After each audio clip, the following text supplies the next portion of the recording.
Hello दोस्तों, इस video में समझेंगे नई संसद भवन के शीर्ष पर अशोक स्तंभ।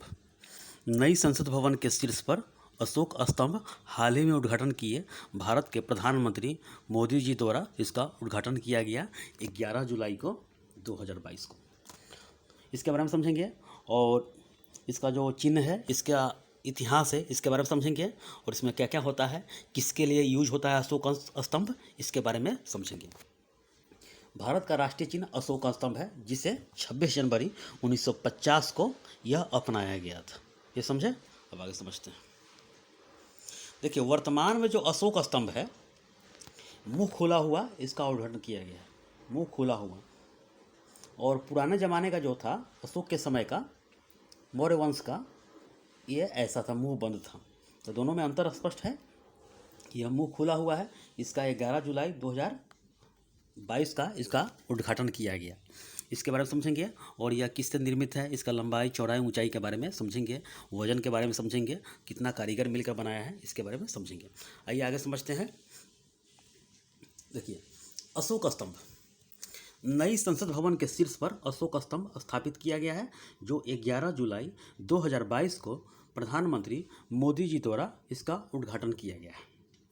और यह कांस्य से निर्मित है, कांस्य से निर्मित है। जमीन से 33 मीटर ऊंची या लगभग 108 फीट ऊंचा है, यह स्थित है। इसका लंबाई जो है 6.5 मीटर इसका लंबाई हो गया।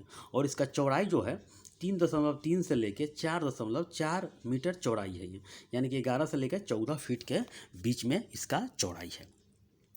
इसका कुल वजन पूछ सकता है एग्जाम में। कुल वजन 16,000 केजी, 16,000 केजी, 16,000 केजी, जिसमें अशोक स्तंभ का वजन 9500 केजी है और सपोर्टिंग स्ट्रक्चर, नीचे वाला जो सपोर्टिंग है, उसका 6500 केजी हो गया। यानी कुल मिलाकर 16,000 केजी इसका वजन हो गया। और 9 महीने में 100 प्लस कारीगरों ने मिलकर तैयारी से अशोक स्तंभ बनाने में मिलकर काम किया है। ये तो 100 प्लस कारीगर ने मिलकर इसका निर्माण किया है। और भारत का राष्ट्रीय चिन्ह जो है वर्तमान में 26 जनवरी 1950 को जो अपनाया गया था, अशोक स्तंभ ही है। और इसमें 4 शेर होता है, लेकिन 3 दिखाई पड़ता है, एक नीचे की तरफ पीछे होता है जो दिखाई नहीं देता है। देखिए, अशोक स्तंभ के जो नीचे की तरफ होता है, देवनागरी लिपि में सत्यमेव जयते लिखा होता है, जिसको मुंडकोपनिषद से लिया गया है, जिसको मुंडकोपनिषद से लिया गया है, उपन्यास से लिया गया है। इसके बारे में क्वेश्चन बनता है ये। और अशोक स्तंभ के नीचे जो चक्र बना रहता है, चक्र, जिसमें पढ़ते होंगे कि अशोक स्तंभ के जो चक्र कितना होता है, जिसमें झंडा के जो गोल चक्र होता है, उसमें कितना तीली होता है, 24 तीली होता है, जो कि नीला कलर के होता है। तो ये चक्र के बारे में पूछ रहा है। अशोक स्तंभ के नीचे चक्र बना होता है, जिसमें दाईं ओर घोड़ा होता है, बाईं ओर सांड होता है। ऐसे बन सकता है क्वेश्चन में कि पूरब की तरफ हाथी, पश्चिम बैल, दक्षिण घोड़ा। तो इसके बारे में समझ गए। अब आगे समझते हैं। देखिए, जो अशोक स्तंभ वर्तमान में है, जो उत्तर प्रदेश के सारनाथ में स्थित है, जो कि प्राचीन नाम इसका सारनाथ का क्या था, तो ऋषिपत्तनम था। ऋषिपत्तनम था, जो कि महात्मा बुद्ध प्रथम बार यहीं पर उपदेश दिए थे।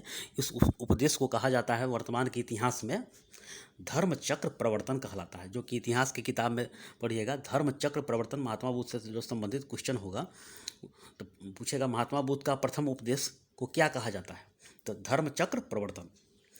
और सारनाथ का जो निर्माण किया गया था 250 बीसी पूर्व में, 250 बीसी पूर्व में अशोक ने, यानी कि अशोक कौन था, तो मौर्य वंश का तृतीय शासक था। यानी कि प्रथम शासक कौन था, चंद्रगुप्त मौर्य, दूसरी उसका बेटा बिंदुसार, और तृतीय अशोक, यानी कि चंद्रगुप्त मौर्य का पौत्र था अशोक। अशोक ने 250 बीसी में इसका निर्माण कराया था। ये समझ गया। और लास्ट पूछेगा बृहद्रथ इसका लास्ट जो शासक था। और अशोक ने जब कलिंग पर आक्रमण कर दिया, तो कलिंग यानी कि लाखों लोगों को मार दिया गया, सर काट दिया गया, बच्चा, बूढ़े, वयस्क सबको मार दिया गया। उसके बाद ये इसको इतिहास में निर्मम हत्या बोला जाता है। बहुत यानी कि खून का धारा पूरे कलिंग की धरती पर पूरा लग चुका था। तो कलिंग कहाँ था, उड़ीसा को ही, उड़ीसा का पुराना नाम कलिंग ही था। तो वहाँ का राजा नंदराज था। इसके बाद अशोक ने ठान लिया कि अब हम आज के बाद युद्ध नहीं करेंगे और संन्यास ले लिया और लोगों को धम्म की नीति, धम्म का पाठ पढ़ाने लगा। धम्म का पाठ पढ़ाने लगा। उसके बाद बौद्ध धर्म के बारे में अपने भतीजा से प्रेरणा लिया। भतीजा का नाम निग्रोध था। उसके बाद धीरे धीरे बौद्ध धर्म का शिक्षा उपगुप्त से लिया। उसके बाद बौद्ध धर्म अपना लिया। लेकिन यह बौद्ध धर्म राजकीय भाषा घोषित नहीं किया, लेकिन बौद्ध धर्म को मानता था, सभी धर्म को मानते थे ये। उसके बाद अपना इसके प्रचार के लिए बेटा महेंद्र बेटी संघमित्रा को श्रीलंका भेज दिया गया और इसीलिए श्रीलंका में 80% सिंघली बौद्ध है। वर्तमान में सिंघली बौद्ध है। ये सब बहुत सारा क्वेश्चन बनता है। तो अशोक ने उसके बाद 7 लघु शिला अभिलेख का निर्माण कराया। 14 बड़े बड़े अभिलेख का निर्माण कराया गया, जिसमें 8वां जो शिलालेख है उसमें धम्म की चर्चा की, यही धर्म का चर्चा किया गया है। ये सब क्वेश्चन पूछेगा कि अशोक ने कलिंग पर कब आक्रमण किया। तो 261 ईसा पूर्व में कलिंग पर आक्रमण किया, राजाभिषेक के 8वें वर्ष। ये सब क्वेश्चन बनता है। राजाभिषेक कब करवाया था। तो 269 BC में करवाया था। ये सब क्वेश्चन बनता है। जो कलिंग का राजा था नंदराज, ये सब क्वेश्चन बनेगा। और ऐसा माना जाता है कि अशोक ने हाथियों के लिए, लकड़ियों के लिए वहाँ पर कलिंग पर आक्रमण किया था। तो ये सब क्वेश्चन बनता है। ये अब आगे समझते हैं। देखिए, तो अशोक का चर्चा हो गया और महात्मा बुद्ध का भी चर्चा हुआ है। तो कुछ महात्मा बुद्ध से भी क्वेश्चन ले लीजिए। देखिए, महात्मा बुद्ध को एशिया का ज्योतिपुंज कहा जाता है, क्योंकि महात्मा बुद्ध बौद्ध धर्म का प्रचार प्रसार शुरुआत वही किए थे। जब हिंदू धर्म में बहुत बुराई हो गया था तो एक नया धर्म उपद्रव हुआ था, यानी कि किसका क्या नाम था, बौद्ध धर्म। उसके बाद जैन धर्म पुराना था। उसके बाद बौद्ध धर्म आया तो सब लोग बौद्ध धर्म की ओर समाहित हो गए, क्योंकि हिंदू धर्म में इतने पूजा पाठ कर्मकांड था, बहुत सारा ढकोसला बढ़ गया था। इसके चलते लोग बहुत तबाह हो गया था, जिंदगी नरक बन चुका था। इसीलिए बौद्ध धर्म अपना लिया। इसके बारे में बताएंगे जब बौद्ध धर्म बताएंगे तब। महात्मा बुद्ध के बचपन का नाम क्या था। तो सिद्धार्थ। जन्म लुम्बिनी में, मृत्यु कुशीनगर में 80 वर्ष की आयु में मशरूम खाने से उनका मृत्यु हो गया था। जन्म कब हुआ था। तो 563 BC में। मृत्यु कब हुआ था। 483 BC में। ये सब कुछ बनता है। 80 वर्ष की अवस्था में उनका मृत्यु हो गया था। पत्नी का नाम यशोधरा। राहुल का नाम, यानी कि बेटा उनका राहुल का नाम था। बेटा का नाम राहुल। राहुल का अर्थ होता है एक और बंधन। जन्म नेपाल के लुम्बिनी में हुआ था। कुल कौन थे, यानी कि शाक्य कुल में उनका जन्म हुआ था। पिता का नाम शुद्धोधन। माता का नाम महामाया। यानी कि जन्म के 1 सप्ताह के बाद ही माता का मृत्यु हो गया था। और 1 सप्ताह के बाद प्रजापति गौतमी, यानी कि इनकी जो मौसी, उन्होंने इनको पाला और इनको सिद्धार्थ को तथागत, शाक्य मुनि, कनक मुनि, लाइट ऑफ एशिया, बहुत सारा चीज़ इनको कहा जाता है। तो इनके बारे में बहुत सारा क्वेश्चन बनता है। इनका जो बौद्ध संघिटी हुआ था, राजगीर, वैशाली, पाटलिपुत्र, कुंडलवन, तो इसके बारे में जब बताएंगे तो बताएंगे। तो बस इतना समझ लीजिए कि अशोक स्तंभ के बारे में इसका इतिहास जुड़ा हुआ था अशोक से, महात्मा बुद्ध से। इसके बारे में मैंने बताया। अब आगे समझते हैं। देखिए, इसकी अशोक स्तंभ कौन कौन यूज कर सकता है, कौन यूज कर सकता है, कौन यूज नहीं कर सकता है।